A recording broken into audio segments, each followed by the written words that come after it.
Mais d'abord, je vous parlais justement de ce scoop dont nous allons parler avec Boulevard Voltaire et Jean Bexon qui nous a rejoint. Bonjour.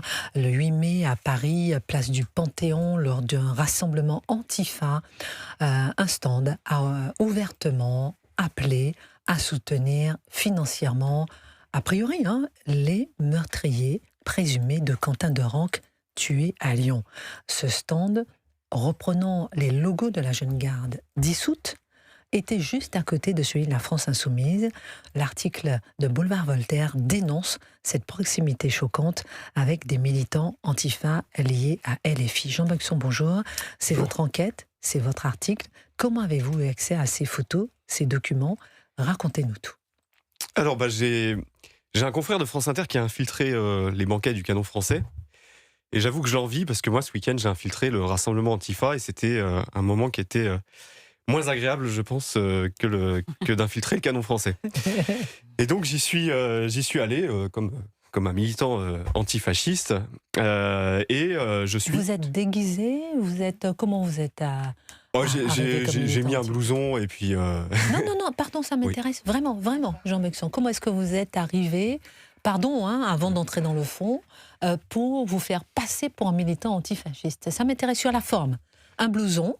Oui, en fait, je me suis dit, il faut que je passe pour le plus neutre possible. Et en fait, les entrées étaient quand même plutôt filtrées par des militants masqués, donc qui étaient habillés comme des Black Blocs. Donc vous avez mis un masque? Ah non, pas moi, mais en tout cas, l'entrée, elle était, on voyait qu'elle était, comme disent les militants, elle était chauffée par des membres des Black Blocs surveillés, et d'ailleurs, ils avaient un brassard, donc eux, ils estiment faire partie du service d'ordre. Après, dans la réalité, leur travail sur ce jour-là, c'était quand même de filtrer qui passait, etc. D'accord. Rappelons que la manif, elle était interdite. Ah non, la manif, là, elle était autorisée sur le Panthéon. Ouais. Elle était autorisée. Alors, elle a d'abord été interdite, puis l'interdiction a été suspendue. Donc, elle était autorisée. Très bien. Alors, continuons. Et en fait, je suis donc quand je suis rentré dans ce qu'ils appellent un village antifa. En fait, dans le terme village, c'est un terme qui est très positif et je trouve que ça ressemblait pas trop à un village, puisque vous aviez justement je suis tombé sur ce stand de soutien aux meurtriers de Quentin. Donc, je sais pas, dans le village de mes grands-parents, il n'y a pas ça, par exemple. Donc c'est pour ça que l'appellation, elle me semble un peu. Alors, excusez-moi, comment est-ce que vous identifiez qu'il s'agisse d'un stand de soutien aux meurtriers de Quentin? Parce que c'est très grave. En fait, alors le titre de leur comité, c'est un comité contre la répression antifasciste. Et je suis allé sur place, j'ai vu des stickers, des flyers avec marqué soutien aux inculpés de Lyon. Alors, ce qui est très drôle, c'est qu'inculpés, ils l'ont mis en écriture inclusive. Alors, sauf erreur de ma part, les 7 qui sont actuellement en détention provisoire sont des hommes de la Jeune Garde. Et j'ai demandé, donc il y avait une jeune femme qui était elle aussi masquée. Et je lui ai demandé, est-ce que vous, je lui ai demandé qui sont ces inculpés. Elle m'a dit, c'est les inculpés dans le cadre de l'affaire Quentin Derenque. Et c'est comme ça que j'ai eu la confirmation qu'il s'agissait bien d'un stand pour soutenir ceux qui ont lâchement, j'ai envie de dire exécuté, parce que ça ressemble à une exécution en pleine rue quand on regarde les images, avec quelqu'un qui maintient les jambes de Quentin pendant le reste du supplice, un autre qui mène ce lynchage en faisant des gestes amples pour dire aux autres antifascistes de venir sur ce lynchage. Et donc voilà, donc c'est comme ça qu'on a pu confirmer que ce stand était un stand de soutien aux meurtriers de Quentin. Et d'ailleurs, vous aviez sur ce stand, vous avez un QR code. Donc la jeune femme m'a présenté un QR code sur lequel j'ai pu aller sur une page Instagram, un compte Instagram, et où clairement ça fait allusion aux événements du 12 février. Ce qui m'a surpris sur ce compte, c'est qu'ils annonçaient préparer des actions pour soutenir les inculpés dans l'affaire Quentin. Nous sommes avec Jean Bexon, journaliste enquêteur à Boulevard Voltaire, qui s'est rendu ce 8 mai à Paris dans un stand de soutien aux inculpés de Quentin Derenque qui a été assassiné. Et ce sont des logos de la Jeune Garde qui étaient affichés. Oui, tout à fait. Alors, c'est très important ce que vous êtes en train de nous dire. Vous êtes en train de nous dire que on a en France, en pleine démocratie, on a en France des gens qui affichent un soutien à ceux qui ont assassiné un jeune homme. Exactement. C'est juste incroyable. Exactement. Alors, tout justiciable, enfin, toute personne a le droit de soutenir des justiciables dans le cadre d'un procès équitable. Mais là, en l'occurrence, on remarque que le fond des actes de ce 12 février, c'était il y a 3 mois tout pile d'ailleurs, n'est pas condamné sur ce stand. On parle il qualifie donc les meurtriers de Quentin, il les qualifie de camarades. C'est-à-dire qu'il n'y a aucune distanciation qui est prise par rapport, il y a une vraie solidarité de corps, de cohésion avec ceux qui ont tué Quentin. Et vous avez ce logo de la Jeune Garde, donc c'est 3 flèches vers le bas, qui est un logo qui est repris de la SFIO, mais qui est le logo le logotype de la Jeune Garde fondée par Raphaël Arnaud. Quand on emploie ce logo donc de 3 flèches vers le bas sur un stand qui soutient des meurtriers qui faisaient tous partie de la Jeune Garde, il s'agit d'une allusion directe et claire à ce mouvement de la Jeune Garde.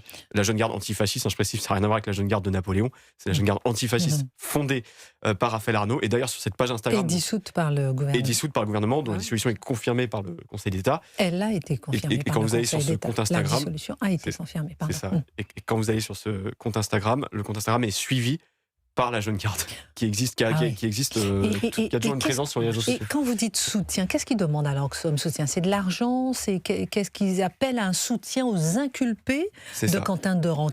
Appel au soutien moral, soutien financier? Quel type de soutien réclament-ils? Eh ben, les deux, mon capitaine. Donc vous avez alors quand vous dites inculpé, il y a le mot qu'ils choisissent est un euphémisme. Ils sont inculpés pour homicide volontaire en Réunion. Vous avez notamment Jacques-Élie Favreau qui est soupçonné par la justice. Donc Jacques-Élie Favreau, assistant parlementaire de Raphaël Arnaud, qui est soupçonné par la justice d'avoir mené ce lynchage. Sur les vidéosurveillance avec BV, on a pu l'identifier et on voit clairement qu'il effectue des gestes amples. Alors ceux qui nous écoutent pourront pas voir, mais ceux qui nous regardent pourront voir. Donc les gestes qu'il effectue, c'est avec ses 2 bras en avant de l'extérieur vers l'intérieur.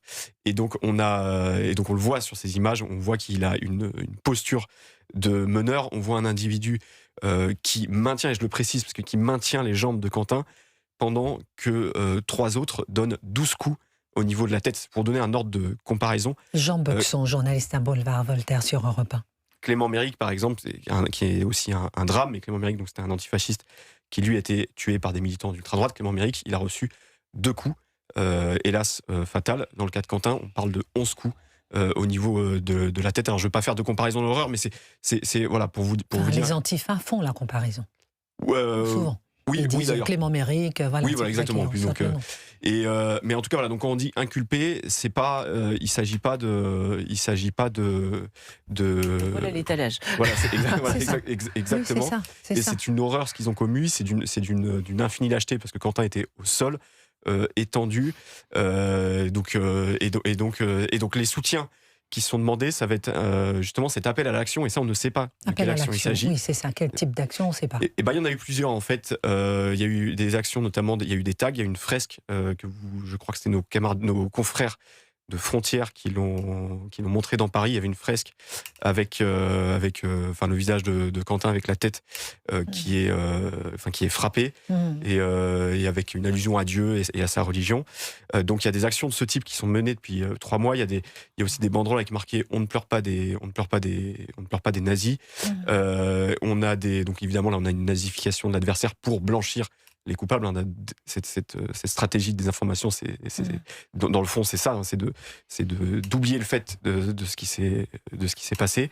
Et oui, il y a de aussi, blanchir, j'aime bien votre mot, c'est ça, de chercher à blanchir. C'était un terme de Gabriel Cluzel. Oui, elle va vous poser des questions dans un instant. Je voulais vous demander aussi, quels sont le compte Instagram contre répression Antifa, est-ce qu'il est toujours actif? Oui, tout à fait, il est actif. Et en fait, ce qui m'a surpris, c'est qu'il est suivi par les comptes officiels de la Jeune Garde, qui sont censés être dissous. Et il est aussi suivi par des comptes officiels de la France Insoumise. Je pense par exemple au compte officiel de la France Insoumise du 8e arrondissement de Lyon. Le 8e arrondissement, c'est près du 7e arrondissement, là où s'est passé le terrible lynchage il y a tout juste 3 mois. Et il y a notamment aussi il y a un ancien candidat aux élections législatives du nouveau Front Populaire qui est abonné à ce compte. Et vous avez plusieurs. Il y a notamment aussi le nouveau parti anticapitaliste.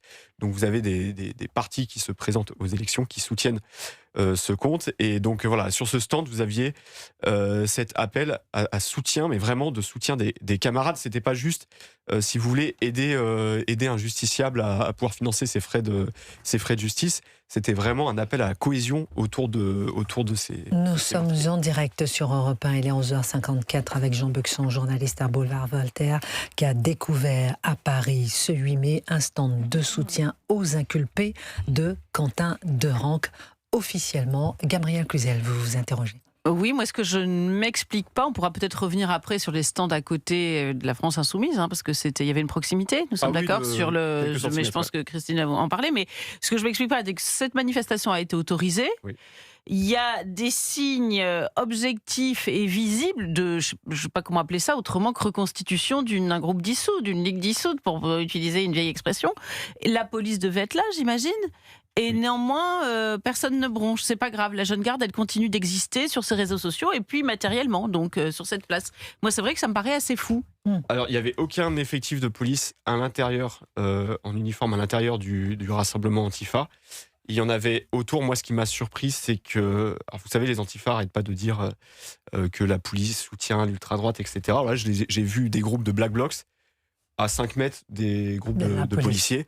Alors je me suis dit, paye ton antifascisme, quoi, paye ton ACAB. Je veux dire, il y avait, et donc, contrairement, par exemple, on a couvert pour BV une manifestation des Jean Bexon, Boulevard Voltaire sur Europe 1. Des veilleurs. Alors c'était des, ah oui, alors en plus, par exemple des veilleurs d'ailleurs, où là il y avait 38 interpellations. D'ailleurs, je crois que c'est un chiffre plus important que les interpellations qu'il y a eu au Technival de Bourges, pour donner un indicatif. Incroyable. Et donc, il y avait... qui ne faisait rien, qui était là pacifiquement, on s'en souvient, on en avait parlé. J'arrive pas à comprendre qu'on puisse arrêter aujourd'hui, menotter des gens qui ne font rien, qui sont là pacifiquement, et qu'on laisse promouvoir les assassins présumés de Quentin Derenque. Quelle que soit la personne qui est assassinée, quel que soit ce qu'elle ait pu faire, quel que soit son profil, comment peut-on valoriser le meurtre de quelqu'un ?